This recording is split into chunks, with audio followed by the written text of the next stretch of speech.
Nên này tình tương trưng có thể khắp tôm nhung tình yêu tròn vẹn trung thủy như mọi cuộc có là ba cái đẹp rơi như tôi như vậy là tôi chỉ phải khắp một bộ lịch của có phải có ba hàng chân này hàng chân ship lại có bẩn lại có bẩn bạn về riêng chim cái này con nặng để na để na để sao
trôi dần mau khi em đã có ai, em đã ước mình được làm cô dâu. Hằng đêm em luôn nguyện cầu được yêu anh suốt đời, xin sẽ giúp Chúa minh chứng cho tình ta. Giờ thiêng liêng đã đến bên em giây phút này, bước giữa thanh đường hòa lòng nơi đây, hẹn rằng bên nhau trọn đời, chia nhau buồn vui, từ nay về sau mãi mãi. Xin Cha giúp chúng con thuần phục nhau luôn luôn, và luôn yêu thương không xa rời. Dù bao gian khó gió mưa, tình sẽ không phai tàn, vì có Giêsu hằng ở bên. Và ngay lúc này trên sân khấu của chúng ta chính là đôi yêu đẹp nhất và hạnh phúc nhất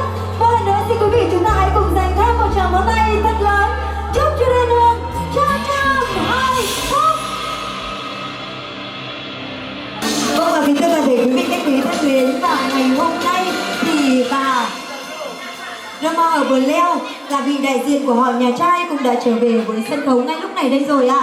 Thì ngay lúc này chúng tôi, những người thực hiện chương trình đến từ nhà hàng tiệc cưới Tố Uyên, anh em ban nhạc Nguyễn Phương xin được trịnh trọng thông báo chương trình buổi lễ tân hôn của chú rể drama Thương Sánh Duyên cùng cô dâu drama Hờ Yên chính thức được bắt đầu, và một tràng pháo tay thật lớn để cùng chúc mừng ạ.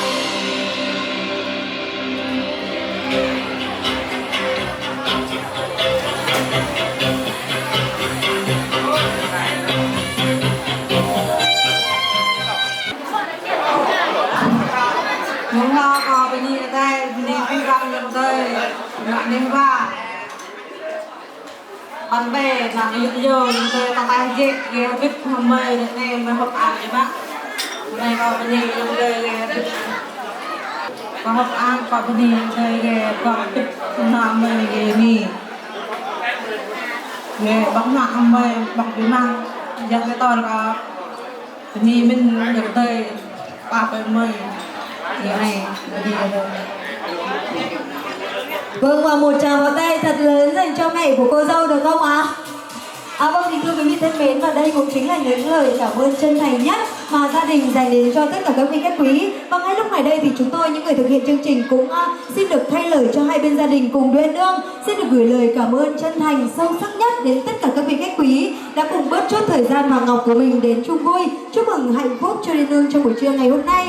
Được làm cô dâu, hằng đêm em luôn nguyện cầu được yêu anh suốt đời, xin Giêsu Chúa minh chứng cho tình ta.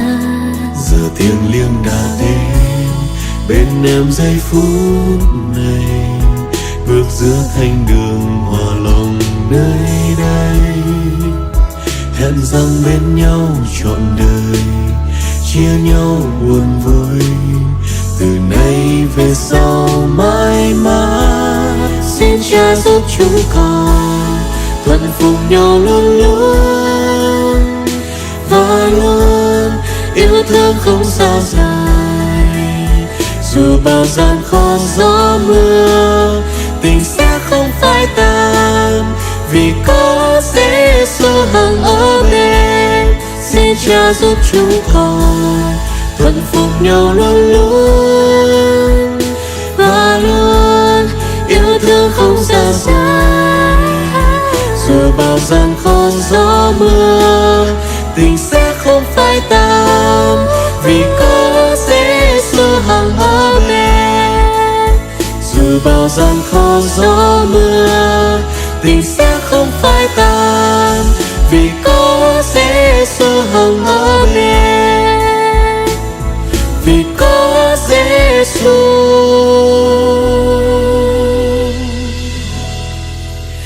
luôn ở bên.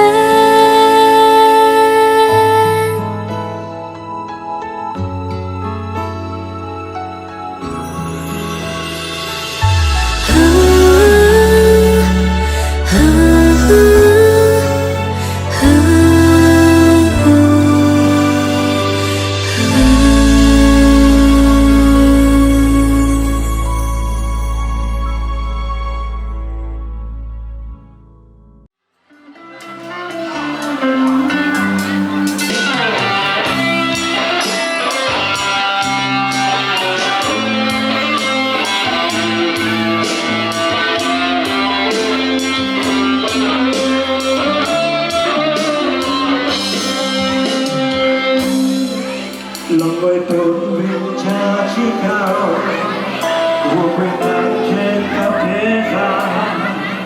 Ngài là vua hiến vinh, con hát ca lời tôi. Tình yêu thương người ôi rất cao, không điều chỉ có thể so bằng. Ngài ban cho ai tình Ngài. Đời con đây dân vua chí cao, luôn người khen tôn vinh mãi thôi. Vì từ trong thế gian không có chi bằng Chúa. Đời con đây người dân Chúa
thương trao dâng ngây ngất, nghe trong con tim rộn vang chẳng nói thành lời.